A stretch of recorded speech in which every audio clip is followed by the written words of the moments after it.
रात के करीब 11 बजे थे। पूरा गांव शांत था। जल कुकरू चाचा अपने घर के बाहर आईने में खुद को देख रहे थे। वाह, क्या पर्सनालिटी है। तभी सामने से पागलू चाचा आए। अरे जल कुकड़ो, रात में आईना देखकर खुद को ही लाइन मार रहे हो क्या? हाय, तुम क्या जानो पर्सनालिटी किसे कहते हैं? पूरे गांव में सबसे स्मार्ट मैन हो। चाचा, पिछले हफ्ते तो आप भैंस से टकरा गए थे। वो भैंस मेरी तरफ देखकर डिस्ट्रैक्ट हो गई थी। अचानक बिजली चली गई। पूरा इलाका अंधेरे में डूब गया। जल कुकरू चाचा ने टॉर्च ऑन की, लेकिन कुछ अजीब था। साया उनकी हरकतों से अलग चल रहा था। साया अभी भी हिल रहा था। ये क्या था? चाचा, आपका साया अपने आप हिल रहा है। अरे हवा होगी। भारी आवाज में बोला। मैं तंग आ चुका हूँ। भूत। साया दीवार से अलग होकर नीचे उतरने लगा। अब वो जमीन पर खड़ा था। कौन है तू? बिल्कुल जल कुकरू चाचा जैसा। मैं तुम्हारा साया हूँ। माँ, मेरा साया? हाँ, और मैं तुमसे जलने लगा हूँ। अरे वाह, अब इंसान नहीं साया भी जलने लगा। दिन रात ये खुद की तारीफ करता रहता है।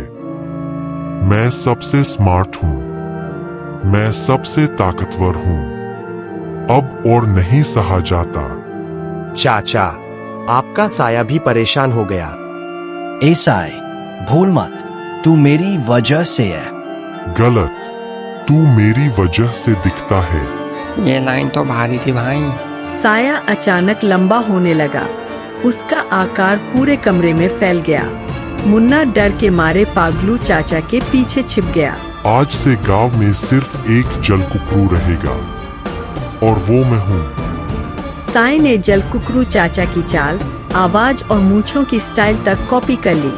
अब दोनों बिल्कुल एक जैसे दिख रहे थे। अरे, असली चाचा कौन है?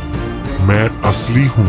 हे ऊपर वाले, एक को झेलना मुश्किल था, अब तो दो हो गए हैं। रुको, मुझे सब समझ आ गया है। बाबा जल्दी कुछ करो। शास्त्रों के अनुसार जब कोई इंसान जरूरत से ज्यादा खुद की तारीफ करता है तो उसका साया भी शर्मिंदा हो जाता है। ये सब झूठ है। कल तूने कुएं में खुद का रिफ्लेक्शन देखकर खुद को सलाम किया था। चाचा, आप खुद को सैल्यूट करते हो। वो मोटिवेशन था। अब मैं गांव का नया सबसे स्मार्ट आदमी बनूंगा। पूरा कमरा शांत हो गया। अचानक साया केले के छिलके पर फिसल गया। धड़ाम। असली जल कुकड़ो बंदो इसमें भी है। पूरा कमरा कुछ सेकंड के लिए चुप हो गया। ये एक्सीडेंट था। तभी ज्ञानी बाबा ने डंडा उठाया। हे अंधकार के साहे, वापस वहीं चले जाओ जहाँ से आए हो। अचानक बिजली वापस आ गई। पूरा कमरा रोशनी से भर गया। साया वापस दीवार पर चिपक गया। सबने राहत की सांस ली। गया क्या? अभी के लिए। लगता है अब तुझे खुद से भी कंपटीशन मिलेगा। चाचा, अगर आपका साया YouTube चैनल खोल दे तो। वो आइडिया मत देना उसको। तभी दीवार से एक हल्की आवाज आई। जल्द मिलेंगे।